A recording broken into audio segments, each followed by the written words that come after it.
여러분, 만나서 반갑습니다. 저는 르네 데카르트입니다. 여러분은 나는 생각한다, 고로 존재한다. 이 말을 종종 들어보셨을 겁니다. 짧고 간단하지만 그 안에는 인간 존재의 본질이 담겨 있습니다. 그런데 묻고 싶습니다. 생각한다는 사실이 정말 우리를 행복하게 만들까요? 혹은 불행하게 만들까요? 오늘날 우리는 끊임없이 생각 속에 살아갑니다. 아침에 눈을 뜨자마자 오늘 회사에서 실수하지 않을까라는 걱정, 지하철 안에서 사람들이 나를 어떻게 볼까라는 불안, 밤에 누워서는 앞으로 내 인생은 어떻게 될까라는 끝없는 상상 속으로 빠져듭니다. 생각은 우리를 존재하게 하지만 동시에 불안을 낳습니다. 실제로 현대 사회를 보십시오. 2030 세대의 우울과 불안은 갈수록 높아지고 있습니다.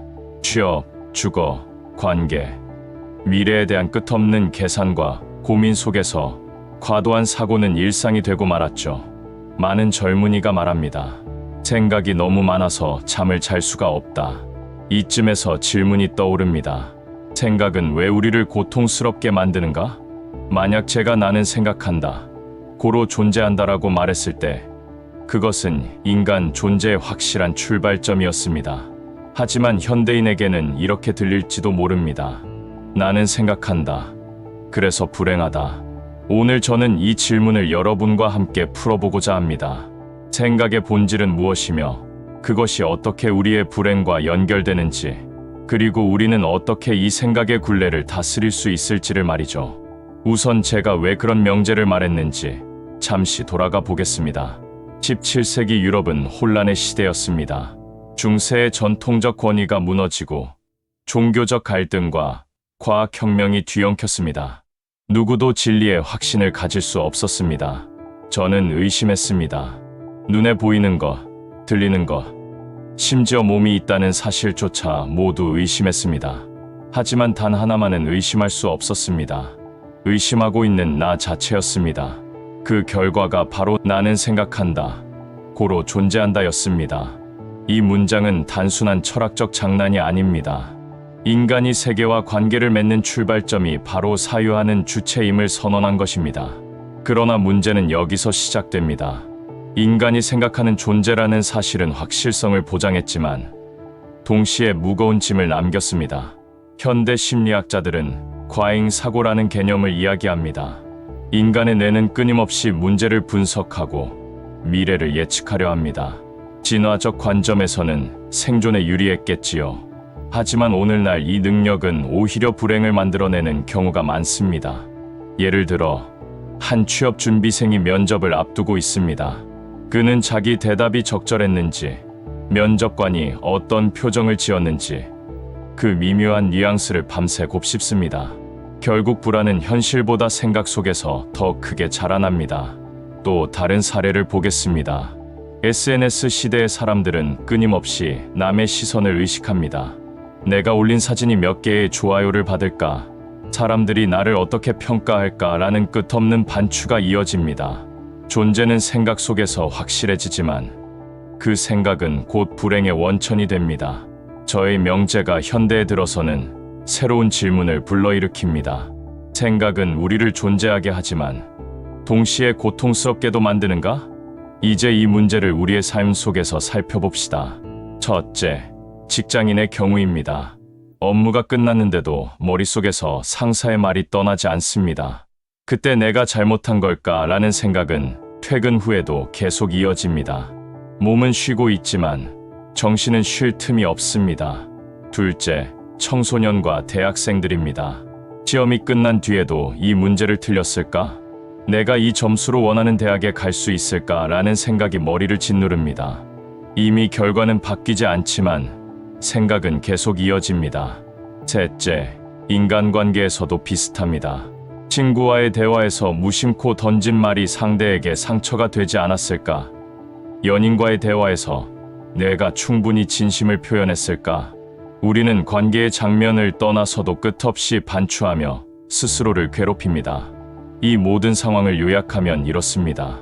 생각은 우리에게 존재감을 주지만 동시에 불필요한 고통을 만들어낸다. 그렇다면 우리는 어떻게 해야 할까요? 생각을 멈출 수는 없습니다. 인간은 생각하는 존재이기 때문입니다. 그렇다면 해답은 어떻게 생각할 것인가? 즉, 사유의 방식을 바꾸는 데 있습니다. 여러분께 몇 가지 제안을 드리고자 합니다. 의심을 건설적으로 사용해 보세요. 제가 모든 것을 의심했던 이유는 부정하려는 게 아니라 더 확실한 것을 찾기 위해서였습니다. 여러분도 마찬가지입니다. 나는 잘못했을까라는 의심이 든다면 거기에 머물지 말고 내가 다음에 더 잘하려면 어떻게 해야 할까로 바꿔야 합니다. 생각 일기를 쓰시는 걸 추천드립니다. 불안이 머릿속을 떠나지 않을 때는 글로 적어 보십시오. 연구에 따르면 기록은 생각을 객관화시켜 과잉 사고를 줄여줍니다. 매일 밤 10분간 오늘 가장 많이 떠올랐던 생각을 적고 마지막에 이 생각이 정말 지금 필요한가 라고 물어보는 습관을 권합니다. 신체 활동을 통해 지나치게 움직이는 생각 회로를 잠시 차단하세요. 걷기, 운동, 호흡법 같은 단순한 활동은 뇌의 불필요한 사고 순환을 끊어줍니다. 생각 속에서만 존재하지 말고 몸을 통해 지금 이 순간의 존재를 체험해 보십시오. 현재에 머무르는 훈련해 보십시오. 불안은 대부분 미래와 과거에서 옵니다. 앞으로 어떻게 될까? 그때 내가 잘못했을까라는 생각에서 벗어나기 위해 지금 이 순간 내가 보고 듣는 것에 집중하는 훈련이 필요합니다. 작은 커피 향, 바람 소리, 눈앞에 책 한 장이 존재의 증거가 될 수 있습니다. 이 생각은 나를 성장시키는가? 아니면 소모시키는가? 지금 내가 할 수 있는 행동이 있는가? 만약 없다면 이 생각을 잠시 내려놓아도 괜찮은가? 이 질문을 습관화하면 생각의 무게가 훨씬 가벼워집니다. 여러분, 저는 앞에서 생각이 어떻게 우리를 불행하게도 또 존재하게도 만드는지를 말씀드렸습니다. 하지만 이 논의를 조금 더 깊이 들어가 보겠습니다. 우선 우리는 왜 불행을 그렇게 두려워할까요? 사실 불행 역시 인간이 존재한다는 증거입니다. 아픔과 좌절을 느낀다는 건 내가 단순한 기계나 돌멩이가 아니라 살아있는 정신이라는 뜻입니다. 생각이 고통을 낳는다는 사실은 동시에 생각이 우리를 인간답게 한다는 반증이기도 합니다. 여기서 흥미로운 점은 철학사 속 다른 사상가들이 저의 나는 생각한다, 고로 존재한다를 서로 다르게 해석했다는 사실입니다. 예컨대 파스칼은 데카르트의 철학은 신을 불필요하게 만들었다라고 비판했습니다. 그는 인간이 이성적 사고만으로 확실성에 도달한다고 믿는 건 오만이라고 보았습니다. 또 하이데거는 제 명제가 인간을 순수한 주체로 고립시키고 세계와의 관계를 약화시켰다고 지적했습니다. 그에게 인간은 단순히 생각하는 존재가 아니라 세상 속에 던져져 서로 연결된 존재였습니다. 이러한 비판들은 오늘날 우리에게 중요한 통찰을 줍니다. 불행은 생각의 부산물일 수도 있지만 더 근본적으로는 고립된 주체로서의 자기의식에서 비롯됩니다. 우리는 끊임없이 스스로를 돌아보며 나는 누구인가? 나는 제대로 살고 있는가? 라는 질문을 던집니다. 이 자기 성찰은 필요하지만 지나치면 자기 고립으로 이어집니다. 그렇다면 불행을 줄이려면 어떻게 해야 할까요? 한 가지 힌트는 타자와의 관계입니다. 내가 혼자 머릿속에서 생각할 때는 불안이 증폭됩니다. 하지만 타인과 대화할 때 그 불안은 상대의 시선과 언어 속에서 조정됩니다. 실제로 심리학 연구에 따르면 불안을 글로 적거나 타인에게 이야기하는 것만으로도 그 강도가 크게 낮아진다고 합니다. 이 점에서 저는 이렇게 말하고 싶습니다. 나는 생각한다, 고로 존재한다에서 한 걸음 더 나아가 나는 관계한다, 고로 존재한다. 생각은 내 존재의 뿌리이지만 관계는 내 존재의 확장입니다. 여기서 한 가지 장면을 떠올려 봅시다. 어느 저녁 회사에서 힘든 하루를 보낸 직장인이 있습니다.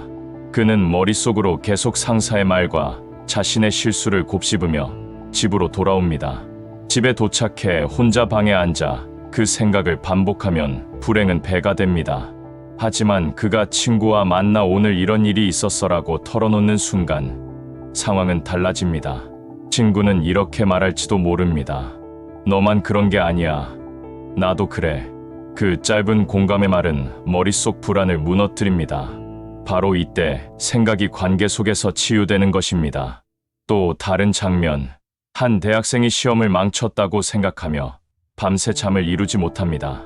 그러나 다음날 동기와 대화를 나누며 나도 그 문제 틀렸어라는 말을 듣는 순간 그 혼자의 불행은 공동의 경험으로 바뀝니다. 불행이 완전히 사라지지는 않지만 더 이상 나를 짓누르는 개인적 고통이 아니라 함께 견딜 수 있는 감각으로 전환됩니다. 이처럼 생각이 불행으로 흐르지 않게 하려면 관계 속에서 생각을 조율하는 과정이 필요합니다. 혼자서 생각만으로 확실성을 얻으려 했던 저의 철학은 출발점으로서 의미가 있지만 현대의 우리에게는 더 나아가야 할 길이 있습니다. 그러므로 여러분, 생각한다는 사실을 두려워하지 마십시오. 다만 그 생각을 혼자만의 감옥에 가두지 마십시오. 나눌 때 사유는 무게가 아니라 날개가 됩니다.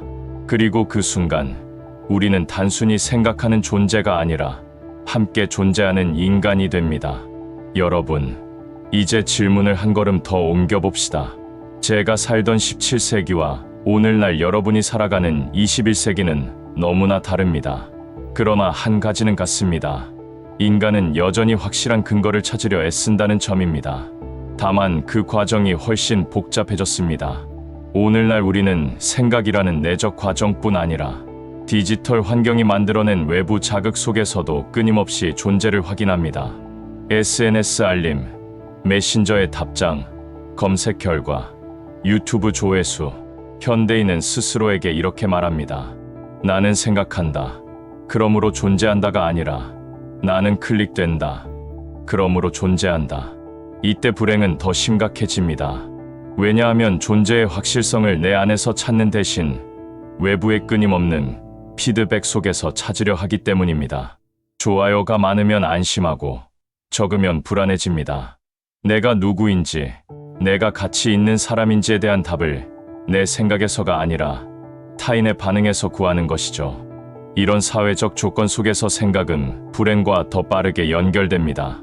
왜냐하면 생각이 이제 단순히 내적 활동이 아니라 타인의 시선을 의식하며 끊임없이 비교 판단 계산하는 장이 되었기 때문입니다. 한 가지 예를 들어봅시다. 한 청년이 블로그에 글을 올렸습니다. 글을 쓰는 행위 자체는 자기 성찰에 좋은 도구입니다. 그런데 그는 게시 후에 조회수를 확인하지 않고는 잠을 잘 수 없습니다. 누가 읽었을까? 어떤 반응을 했을까? 이건 괜찮은 글일까? 본래는 자기 생각을 정리하려 했지만 어느새 존재의 무게를 숫자로 확인하려 합니다. 그 과정에서 불행은 깊어집니다. 또 다른 장면, 직장인이 퇴근 후 SNS를 스크롤합니다. 친구의 여행 사진, 다른 이들의 성공 소식이 줄줄이 올라옵니다. 그는 자신도 모르게 비교합니다. 나는 왜 이렇게 초라하지? 그는 생각합니다. 생각은 존재를 확인하려는 시도였지만 비교의 렌즈를 통과하는 순간 곧바로 불행으로 변합니다. 그렇다면 우리는 어떻게 해야 할까요? 생각의 기준을 외부에서 내부로 옮겨야 합니다. 존재의 확실성은 타인의 반응이 아니라 내가 지금 여기서 경험하고 있는 사유 자체에 있습니다. 내가 글을 쓰고, 내가 걷고, 내가 숨을 쉰다는 사실이 곧 존재의 증거입니다. 둘째, 생각을 성과가 아니라 과정으로 바라보아야 합니다.